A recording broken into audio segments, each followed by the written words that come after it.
This is the Film Symbologist. Welcome to the channel. This video is the 24th episode in a series that will continue my analysis of Prometheus by taking a look at some of the ancient wisdom traditions that informed the mythology of Ridley Scott's 2012 science fiction film. By the end of this video, you should not only have a better sense of what kind of film Prometheus is, but you also have some insight into the story it's trying to tell. If you haven't seen prior installments in the series, I suggest checking them out. Back in episode 5 of this series, I discussed the use of the Proto-Indo-European, or PIE, language, which David learns in order to help communicate with the so-called engineers. The Indo-European language family encompasses many languages, including Germanic, Baltic, Slavic, Celtic, and Romantic. Researchers believe these languages all descend from a common ancestral language that has been designated as Proto-Indo-European, or PIE. It is hypothesized that PIE was spoken between 4500 BC and 2500 BC in an area that is part of Eastern Europe today.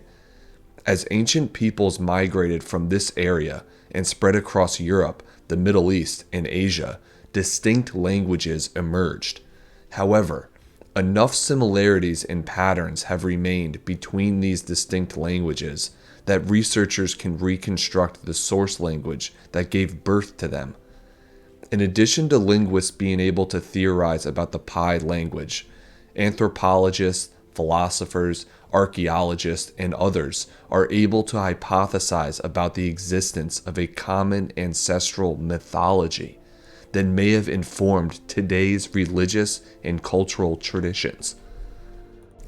In episode 14 of this series, I compared the character of David to Hermes, a deity in Greek mythology.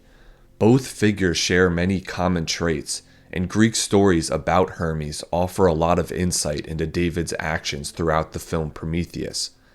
Beginning in the 6th century BC, many gods from ancient Greece were adopted by the Romans as the Republic was being established. Some deities kept their Greek names under the Romans, while others were abandoned, but most gods were retained, just with different names. Zeus, the supreme leader, became Jupiter. Heracles, Zeus's demigod son, became Hercules, and Hermes, the trickster messenger of the gods who was able to move with quickness between realms, became Mercury, which is also a metal known for its ability to quickly change between different states.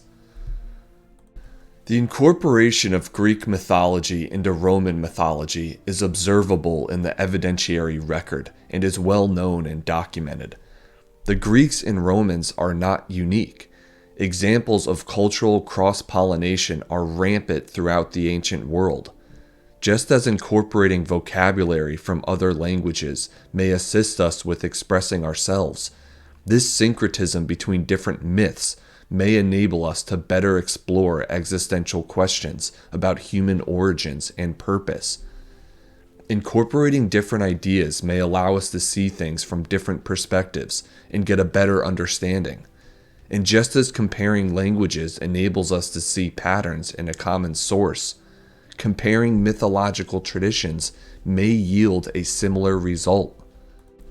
In comparative mythology, distinct religious, philosophical, and mythological traditions are compared to one another to identify similarities and differences.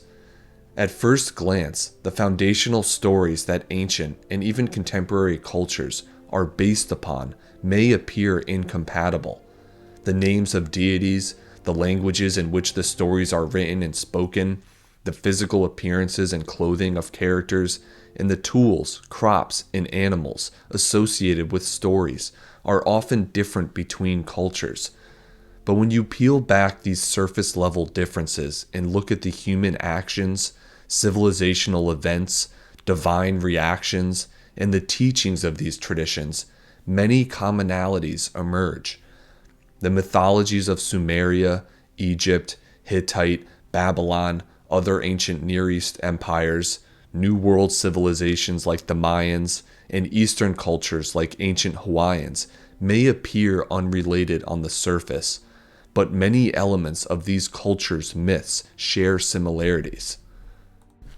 Many traditions describe the presence of a chaotic force or substance at the beginning of time, out of which the material universe is created and ordered. In Proto-Indo-European mythology, this chaos is symbolized by the cosmic egg. In ancient Babylon, this was Tiamat. In Genesis, the Tehom, the abyss, or the deep. In alchemy, the filth in which the prima materia lies.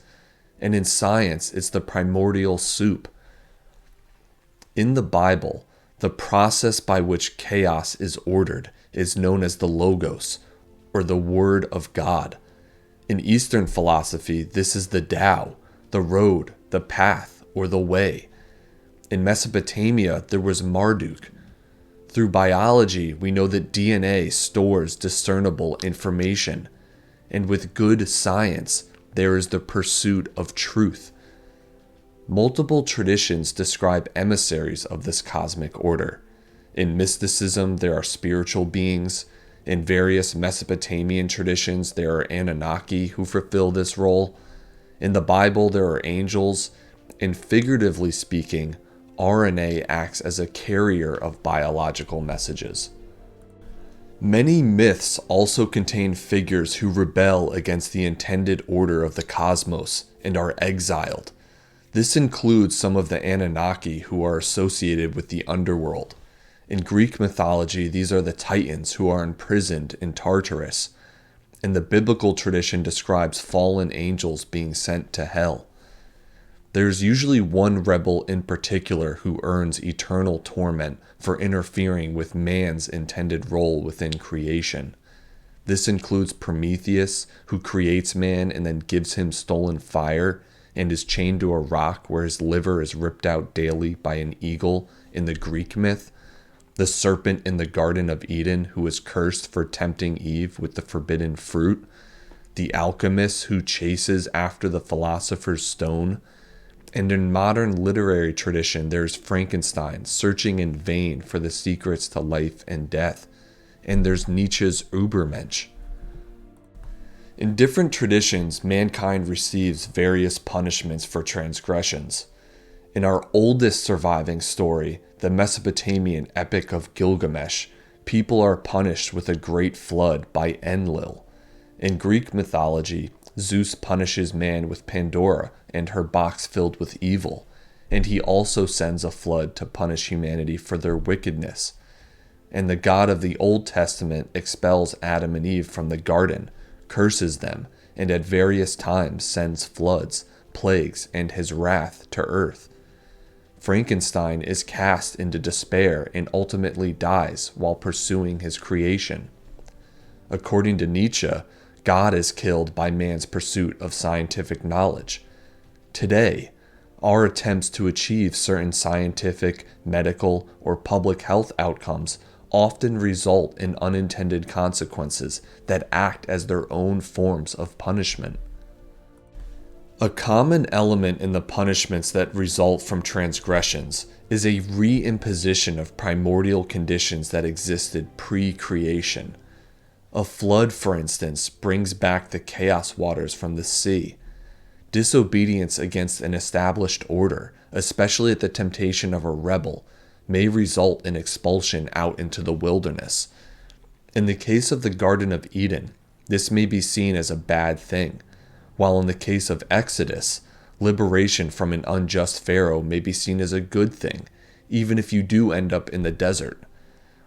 A civilization ordered on the wrong principles may result in dispersal and growing apart of the population, as with the Tower of Babel. While chaos is sometimes a punishment, order or restrictions in the form of imprisonment or being chained to a rock can also be imposed as a punishment. In many cases, mythological figures will bounce in between overly orderly and overly chaotic conditions in pursuit of the right way to live. Across time and cultures, there seem to be universal elements in creation myths, religious stories, and cultural traditions. These tales attempt to describe the existential predicament in which humanity finds itself. These stories answer questions like, what is our origin? Why are we here? What is our purpose? How should we act? And what are we supposed to do? Again, nearly all cultures tell stories about a person who must go on a transformative journey to attain something of value and bring it back to benefit the furthering of civilization. With some minor variation, this hero's journey is told over and over with different names, but a familiar message. What explains these similarities across civilizations and time? Coincidence? Ancient alien astronauts? Richard Dawkins memes? Is it a new idea that seemingly distinct religious traditions come from an ancient source, just as languages descend from a common ancestor? Far from it. As discussed back in episode 15, some Renaissance thinkers believed Hermeticism was indicative of an ancient theology given to early humans by a divine source. Traces of these teachings, it was held, could be found in various religious systems of thought throughout recorded history. Rather than ancient Near Eastern, Gnostic, alchemical, Eastern, and New World myths being distinct, perhaps they are just branches from the same trunk. Just as there may be a source language from which many languages have descended, there may be a source myth from which many of our stories are derived. This is one explanation for the findings of comparative mythology.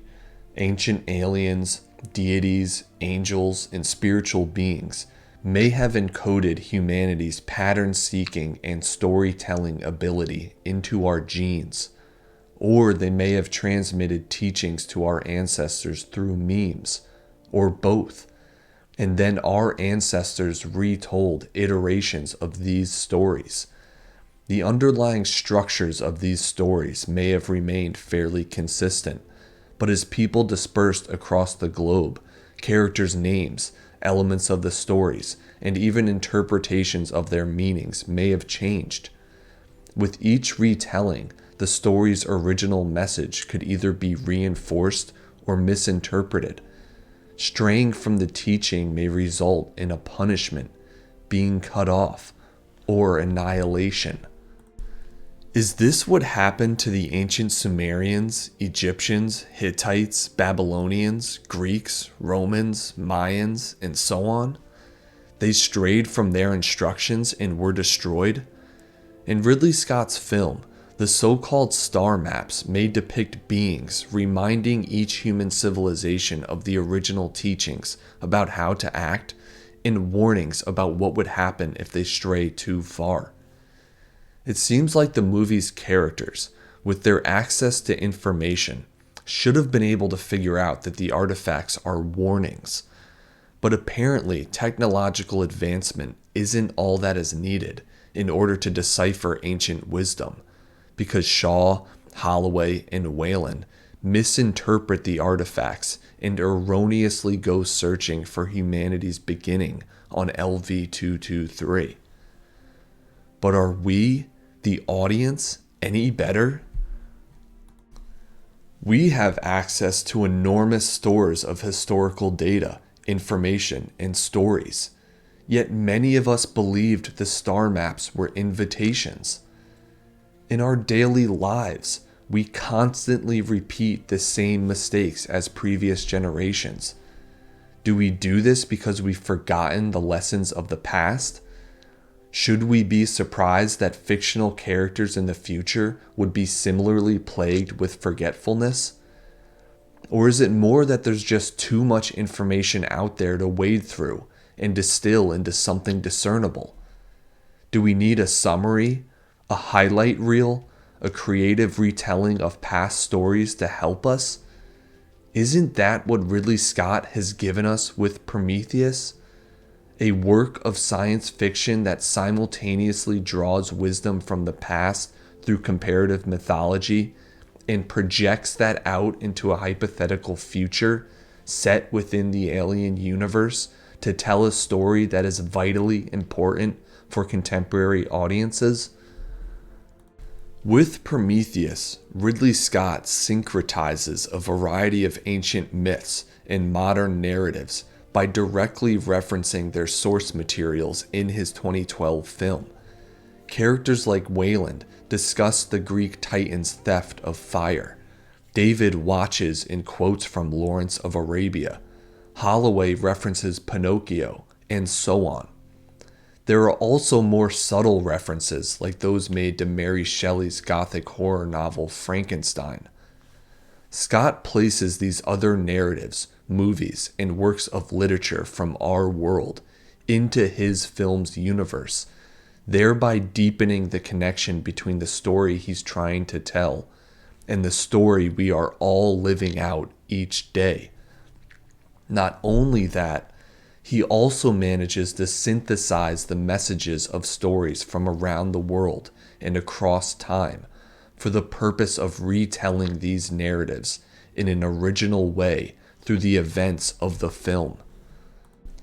Proto-Indo-European is the theorized source for Indo-European languages. In Prometheus, David learns to read and speak the LV-223 engineer's language, which seems to predate Pi. I think the audience is meant to see the engineer's language as the source for all human languages, including Pi and its derivatives. In addition to a common source language, the film also implies that humanity's wide variety of myths may share a single source as well. In the film, early humans may have been given this teaching in the form of a story, and subsequent civilizations may have been reminded of this throughout ancient history, as depicted in the so-called star maps. In upcoming episodes, I will discuss this source myth, its elements and meaning, and its relationship to the story being told in Prometheus. In the next episode, I will explore one particular story that is referenced and is being told in Scott's film. If you enjoy content like this, like the video and subscribe to the YouTube channel. For early access to new videos, consider joining my YouTube or Patreon. Links are in the video description. This is the Film Symbologist. Thank you for watching.